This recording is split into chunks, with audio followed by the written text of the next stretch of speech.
जय हिंद दोस्तों, मैं संतोष त्रिपाठी आपका अपने इस चैनल पर बहुत बहुत स्वागत करता हूं। आइए हम लोग राष्ट्रपति जी के बारे में अध्ययन कर रहे थे कि हमारे संविधान में क्या क्या प्रावधान किए गए हैं राष्ट्रपति के पद के लिए। उन सब के बारे में हमने एक पिछले वाले वीडियो में कुछ चीज़ों को देख लिया था, जैसे राष्ट्रपति की नियुक्ति कैसे होती है, राष्ट्रपति के लिए महाभियोग की प्रक्रिया क्या है, राष्ट्रपति का चुनाव कैसे होता है, राष्ट्रपति को शपथ कैसे दिलाई जाती है। उन सब के बारे में हमने पिछले वीडियो में देख लिया है। आज हम लोग राष्ट्रपति की जो शक्तियां हैं महत्वपूर्ण, जैसे विधायी शक्तियां हैं, कार्यकारी शक्तियां हैं और न्यायिक शक्तियां हैं, क्षमादान की शक्तियां हैं, इन सब के बारे में अध्ययन करेंगे। यहाँ से एग्जाम में ढेर सारे क्वेश्चन पूछे जाते हैं और हम उम्मीद करते हैं कि आपको उन सारे क्वेश्चनों का आंसर यहाँ से मिल जाएगा। जब आप क्वेश्चन पेपर देखेंगे तो वहाँ से आसानी होगी आपको सॉल्व करने में पेपर। चलिए बहुत समय ना लेते हुए हम लोग शुरुआत करते हैं। राष्ट्रपति की शक्तियाँ कौन कौन सी शक्तियाँ हैं, तो आप ध्यान दीजिए। कार्यकारी शक्तियाँ हैं, विधायी शक्तियाँ हैं, जैसा कि हमने बताया कार्यकारी शक्तियाँ हैं, विधायी शक्तियाँ हैं, वित्तीय शक्तियाँ हैं, न्यायिक शक्तियाँ हैं, क्षमादान की शक्तियाँ हैं, कूटनीतिक शक्तियाँ हैं, सैन्य शक्तियाँ हैं और आपातकालीन शक्तियाँ हैं। इतनी शक्तियों के बारे में हम लोगों को पढ़ना है, एक एक करके हम लोग देखेंगे। कार्यकारी शक्तियों की बात अगर हम करें, इसमें कौन कौन सी शक्तियाँ राष्ट्रपति जी को दी गई हैं उसके बारे में चर्चा हो रही है। चलिए, कार्यकारी शक्तियों में जो सरकार के शासन संबंधी कार्य होते हैं वो राष्ट्रपति के नाम पे होते हैं। राष्ट्रपति के नाम पे ही भारत सरकार के जो कार्य होते हैं सारे वो राष्ट्रपति के नाम पे होते हैं। और क्या होता है, अब नियुक्तियाँ, राष्ट्रपति महोदय कुछ लोगों को नियुक्त करते हैं, उनकी बात हो रही है। आप लोग देखेंगे कि जब प्रधानमंत्री की नियुक्ति होती है, कई लोगों से पूछो तो कहते हैं कि भैया प्रधानमंत्री का चुनाव होता है। नहीं, प्रधानमंत्री का चुनाव नहीं होता है। एग्जाम में ऐसे ही क्वेश्चन बना के पूछ लिया था एक बार कि प्रधानमंत्री का चुनाव होता है, नियुक्ति होती है, मनोनयन होता है। तो आप बताएंगे कि प्रधानमंत्री की नियुक्ति होती है। आर्टिकल 75 में जब आप पढ़ेंगे तो वहाँ बताया गया है, तो आप गलत मत करिएगा इस क्वेश्चन को। प्रधानमंत्री की नियुक्ति होती है, चुनाव होता है लोकसभा के सदस्यों का। मोदी जी लोकसभा के जो सदस्य हैं यानी कि सांसद हैं, कहाँ के से, तो बनारस से वहाँ सांसदी का चुनाव उन्होंने लड़ा और फिर उसके बाद राष्ट्रपति महोदय ने, जो बहुमत दल का नेता होता है, उसको प्रधानमंत्री नियुक्त करते हैं। ये नियुक्ति सब आप याद रखिएगा। प्रधानमंत्री की नियुक्ति करते हैं कौन, राष्ट्रपति। और प्रधानमंत्री की सलाह पर अन्य मंत्रियों की नियुक्ति करते हैं कौन, राष्ट्रपति महोदय।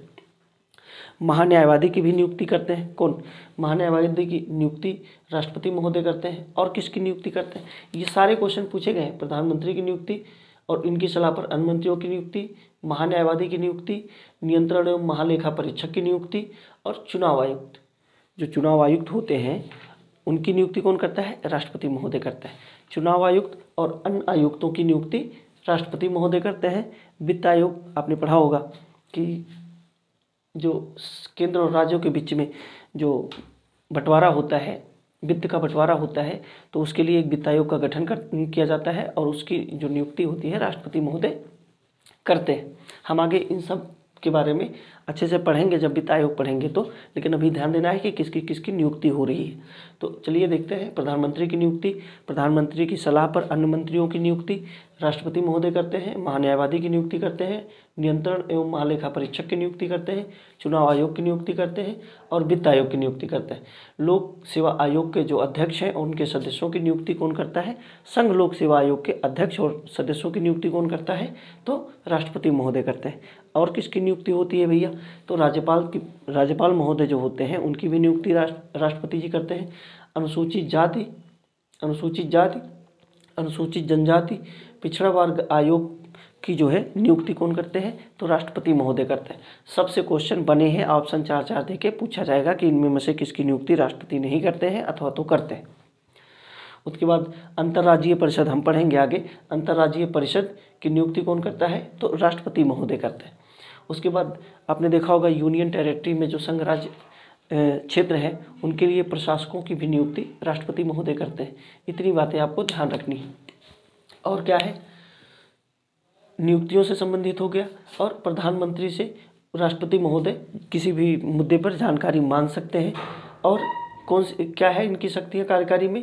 अनुसूचित क्षेत्र घोषित कर सकते हैं। कोई भी क्षेत्र हो तो उसको अनुसूचित क्षेत्र कौन घोषित करेगा? तो राष्ट्रपति महोदय घोषित करेंगे।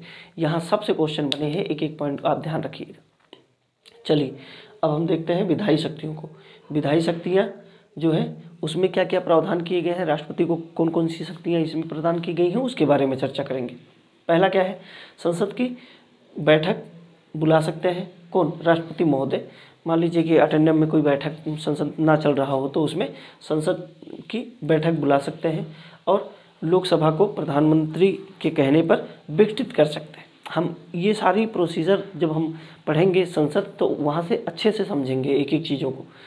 और लोकसभा को विघटित कर सकते हैं किसके कहने पे?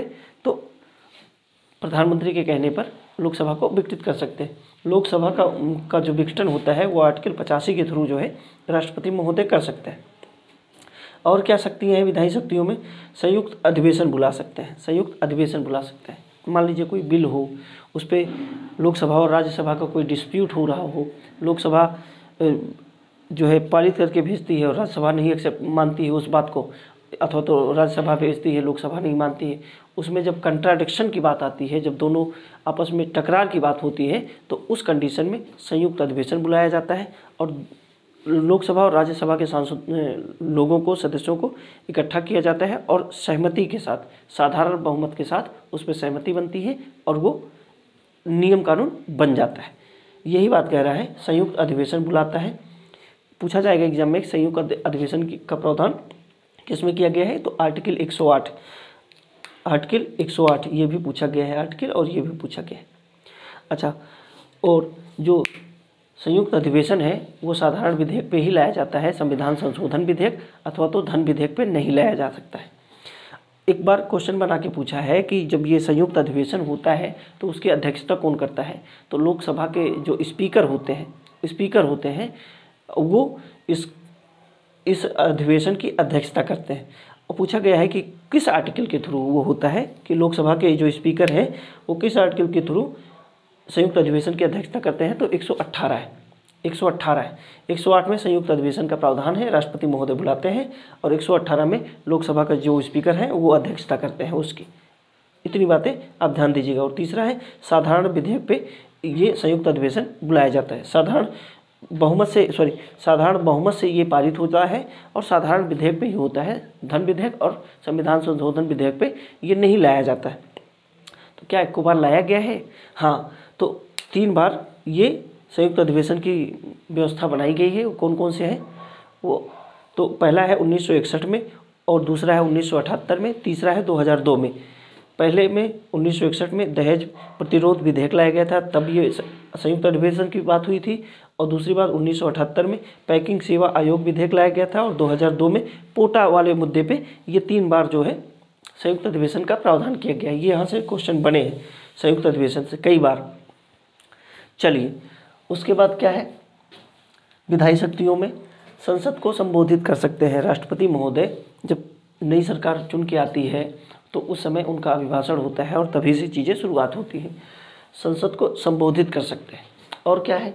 स्पीकर और सभापति के ना होने पर किसी सदस्य को स्पीकर या सभापति बना सकते हैं। इसका क्या मतलब है? मान लीजिए किसी कारण से लोकसभा के जो स्पीकर हैं वो नहीं रहते हैं, अथवा तो राज्यसभा के जो सभापति हैं वो नहीं रहते हैं, तो उन्हीं में से किसी एक सदस्य को स्पीकर या सभापति वो नियुक्त कर सकते हैं। कौन? राष्ट्रपति महोदय। और क्या है? 12 सदस्यों को लोकसभा में मनोनीत कर सकते हैं। बहुत इंपॉर्टेंट 12 सदस्यों को राज्यसभा में मनोनीत कर सकते हैं। किस आर्टिकल के थ्रू? तो आर्टिकल 80 के थ्रू। ये एग्जाम में कई बार पूछे गए हैं कि लोकसभा में कितने सदस्यों को मनोनीत कर सकता है, अथवा तो राज्यसभा में कितने सदस्यों को मनोनीत। तो राज्यसभा में 12 सदस्यों को मनोनीत करता है, यही कन्फ्यूजन करता है 12 और 2 में। तो आप ध्यान रखिएगा कि राज्यसभा में 12 सदस्यों को मनोनीत करता है। किस आर्टिकल के थ्रू? तो आर्टिकल 80 के थ्रू। उसके बाद किस क्षेत्र से पूछा गया एग्जाम में, किस क्षेत्र से? तो 4 क्षेत्र हैं। कितने क्षेत्र हैं भैया? 4 क्षेत्र हैं। साहित्य, विज्ञान, कला और समाज सेवा। साहित्य, विज्ञान, कला और समाज सेवा, इन क्षेत्रों से राष्ट्रपति महोदय लोगों को समाज के लोगों को जो इन क्षेत्रों से आते हैं उनको राज्यसभा में 12 सदस्यों को मनोनीत कर सकते हैं। किस आर्टिकल के थ्रू? 80 के थ्रू। एक दो बार एग्जाम में पूछा गया है। चलिए, जो आर्टिकल हम बताते चल रहे हैं उसको आप ध्यान दीजिएगा, बाकी हम सारे आर्टिकल इकट्ठा करके आपको बताएंगे। आर्टिकल 85, 108, 118 और ये 80। चलिए, और क्या है? दो एंग्लो इंडियंस को लोकसभा में मनोनीत करते थे, अब नहीं है प्रावधान, हम समझेंगे कैसे। 2 एंग्लो इंडियन को जो है लोकसभा में मनोनयन का जो प्रावधान था वो किया गया था। सॉरी, 95 संविधान संशोधन के द्वारा ये बताया गया था कि आरक्षण की जो व्यवस्था है, यहाँ एंग्लो इंडियन को जो 2 सीटें रिजर्व रखी गई हैं वो कब तक है? 2020 तक। उसके बाद 104वां संविधान संशोधन किया गया 2020 में। उसके बाद ये प्रावधान अब समाप्त कर दिया गया है। 2 एंग्लो इंडियन की जो मनोनयन की बात होती थी, अब वो समाप्त कर दिया गया। और क्या है? राष्ट्रपति की और कौन कौन सी शक्तियां हैं भैया? तो इसी में हम देखेंगे कि अध्यादेश जारी करने की जो शक्तियां हैं वो पूछी गई हैं एक दो बार।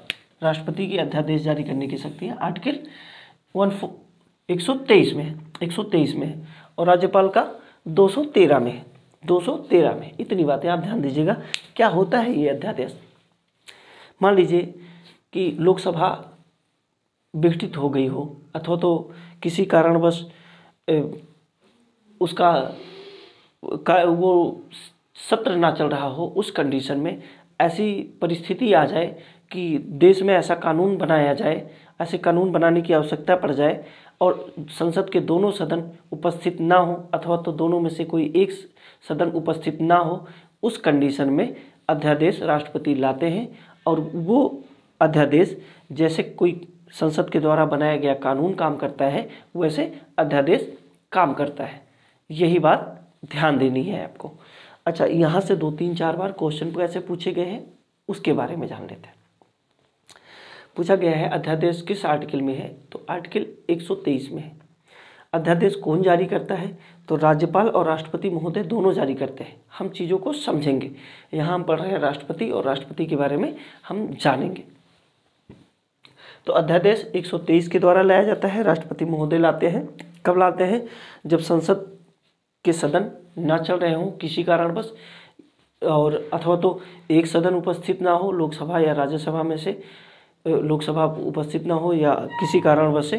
कहने का मतलब है कि दोनों अगर सदन उपस्थित नहीं है तो ऐसी कानून बनाने की जब व्यवस्था होती है तो राष्ट्रपति महोदय अध्यादेश लाते हैं। वो कानून जैसे संसद के सत्र में कानून बनाया जाता है वैसे ही वो काम करता है।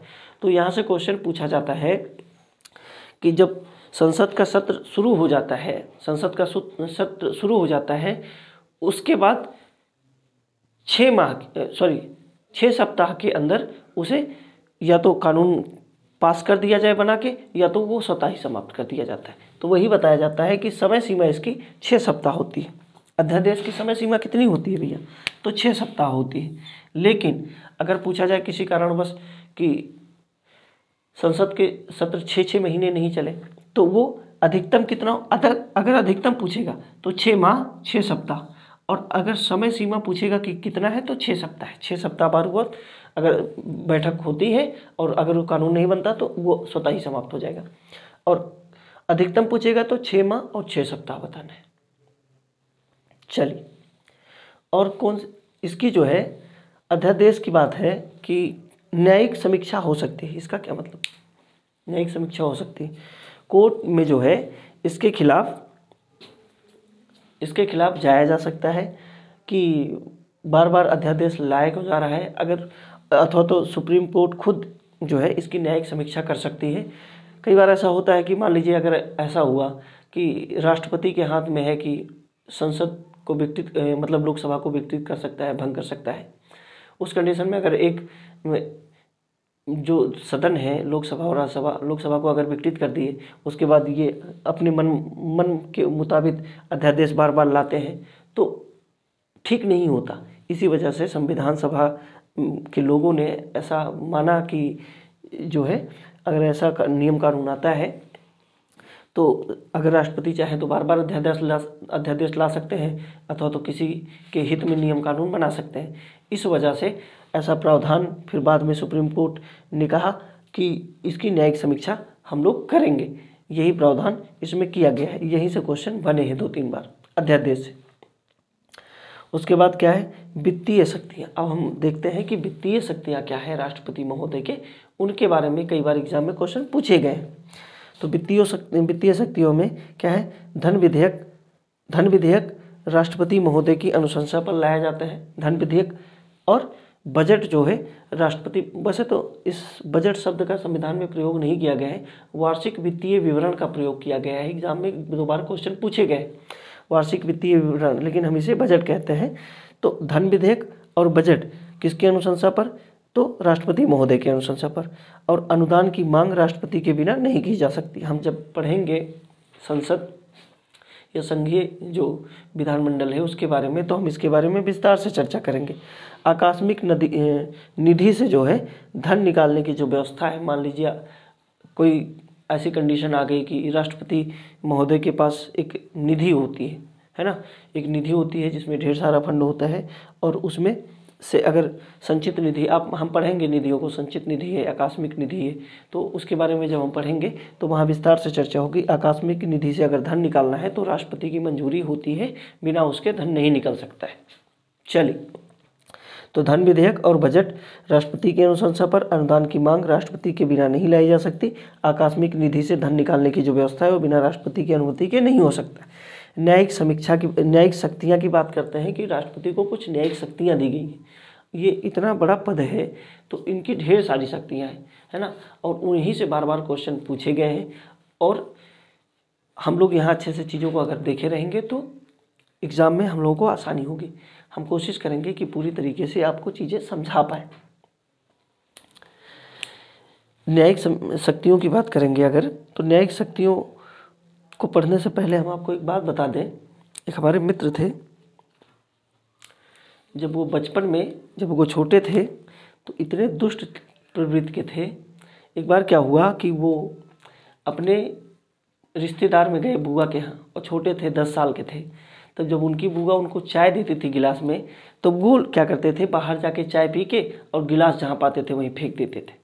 ऐसे कई दिन चला और उनकी बुआ परेशान हो गई कि घर का गिलास कहाँ गायब हो जाता था। बाद में जब वो घर गए तो उनके पिताजी को इनकी बुआ फ़ोन करके कहती है, भैया आपका लड़का बड़ा बदमाश है। कहे क्या हुआ, तो ये हुआ कि चाय पी के लगभग 50 गिलास मोहल्ले में फेंका है। तो बाद में इनसे पूछा गया कि क्यों ऐसा करते हो, तो कहे यार चाय पी के कौन जाएगा गिलास रखने, है ना, इस वजह से हम लोग गिलास फेंक देते थे।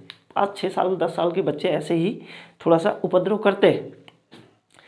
तो कहने का मतलब है कि सही से, है ना, अच्छे से अगर आप काम करें, इतने अब नेचर है बच्चों का, छोटे बच्चे हैं, थोड़ी बहुत बदमाशी करते होंगे। आसपास में आपके घर में भी देखा होगा, चाय पी के बच्चे गिलास फेंक देते हैं,